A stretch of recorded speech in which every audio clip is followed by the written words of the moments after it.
저는 고전 명작들을 음성 파일이나 영상으로 듣기 좋게 제작하여 현대를 살아가는 우리가 독서의 풍성함을 누리며 살아가고 싶은 마음에 이렇게 채널을 만들어가고 있습니다.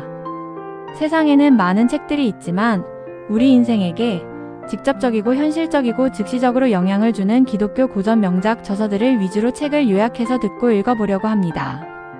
가능한 초대교회 시대 전후로부터 시작하여 역사적인 흐름과 순서를 따라 가보려고 합니다. 여러분도 저와 함께 기독교 독서의 풍성함을 누렸으면 좋겠습니다. 오늘의 책은 초대교 부들 중 아타나시우스에 대한 내용입니다. 아타나시우스 296, 373는 고대 기독교의 가장 위대한 신학자 중 한 사람으로 니케아 공의회 325년 이후 삼위일체 교리를 옹호하며 이단 특히 아리우스주의에 맞서 싸웠던 인물입니다. 그는 알렉산드리아의 주교였고 생애 동안 5번이나 추방을 당했을 만큼 강직한 입장을 고수했습니다. 그의 신학은 후대 정통 교리 형성에 결정적 영향을 주었으며 성육신에 관하여는 그의 대표작으로 예수 그리스도의 신성과 인성을 교리적으로 논증한 기독교 고전입니다. 2. 시대적 배경 3, 4세기는 기독교가 로마 제국 내에서 공인 313년 밀라노 칙령되며 내부 정립의 시기였습니다. 그러나 아리우스주의는 예수님이 피조물이라는 주장을 하며 교회 내에서 논란을 일으켰고 이에 맞서 예수의 완전한 신성과 인성을 설명하려는 신학적 응답이 필요했습니다. 아타나시우스는 바로 이 시기에 활동하면서 니케아 신조를 적극적으로 지지했고 성육신에 관하여를 통해 예수의 신성과 인간 구원의 필연성을 변증합니다. 1. 창조와 인간의 타락 아타나시우스는 이 책의 서두에서 하나님이 인간을 창조하신 목적을 설명한다. 인간은 하나님을 닮은 형상대로 지음받았으며 이성과 자유의지를 통해 하나님의 율법을 따를 수 있는 존재였다. 그러나 인간은 자발적으로 불순종하여 죄에 빠졌고 이는 죽음과 부패를 불러오는 결과를 낳았다. 이때부터 인간은 창조된 목적을 잃고 타락한 존재가 되었으며 자신 안에 하나님의 형상도 흐려지게 되었다. 하나님은 공의로우시기 때문에 죄를 묵과하실 수 없고 동시에 자비로우시기 때문에 피조물인 인간을 버릴 수 없으셨다. 이 딜레마 속에서 하나님은 구속의 방법으로 성육신을 택하셨다.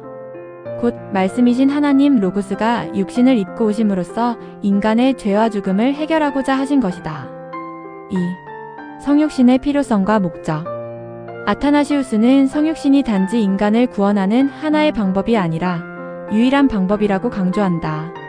단순한 회개만으로는 죽음의 권세에서 인간을 건져낼 수 없었고 인간의 지식이나 업적으로도 구원은 불가능했다. 오직 생명의 창조주이신 하나님만이 부패한 인간 본성을 새롭게 할 수 있었다. 그래서 하나님은 자신의 아들이신 로고스, 즉 말씀을 세상에 보내셨다.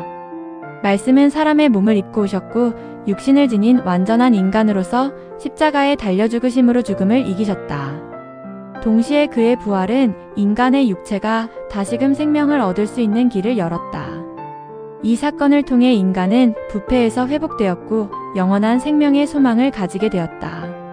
성육신은 또한 하나님의 형상의 회복이라는 목적도 담고 있다. 타락으로 인해 흐려졌던 하나님의 형상이 성육신하신 예수 그리스도를 통해 인간 안에 다시 새겨지게 된 것이다. 3. 성육신의 결과와 인간의 회복 성육신은 단순히 죄의 용서를 넘어선다. 아타나시우스는 성육신을 통해 인간이 존재론적으로 변화되었다고 말한다.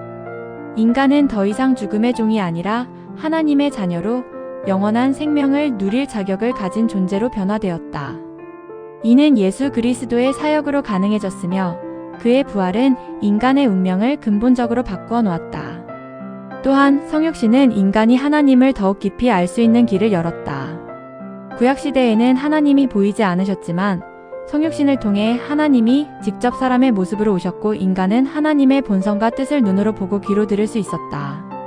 이처럼 성육신은 단지 구속의 수단이 아니라 계시의 완성이기도 하다. 4. 이방 철학과 비교 아타나시우스는 이방 철학자들이 말한 세계 창조, 인간 영혼, 도덕 등에 대해 비교하며 성육신의 진리를 설명한다. 그는 플라톤이나 스토아 철학자들이 말하는 영혼의 불멸성이나 도덕적 노력만으로는 인간이 구원받을 수 없다고 지적한다. 그들은 지식과 수양으로 구원을 말하지만 아타나시우스는 죄와 죽음이라는 인간 실존의 문제는 오직 하나님이 개입하셔야만 해결될 수 있다고 말한다. 따라서 기독교의 성육신 교리는 철학보다 우월하며 실제 역사 속에서 이루어진 구원 사건으로서 철학이 도달할 수 없는 실체를 제시한다고 강조한다. 십자가와 부활의 신학적 의미. 성육신의 핵심은 예수 그리스도의 십자가 죽음과 부활이다. 아타나시우스는 이 사건이 속죄와 죽음의 패배, 그리고 부패의 정복이라는 세 가지 차원에서 구원을 완성했다고 설명한다. 첫째, 십자가는 죄의 대가를 감당하신 속죄의 죽음이다.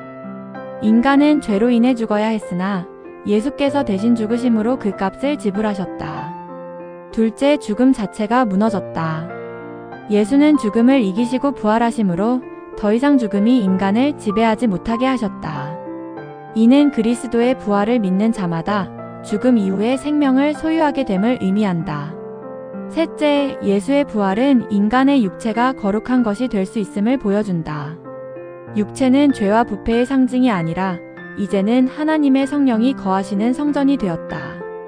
성육신은 단지 구속만이 아니라 인간 존재의 고귀함과 회복을 함께 선언한 사건이다. 결론.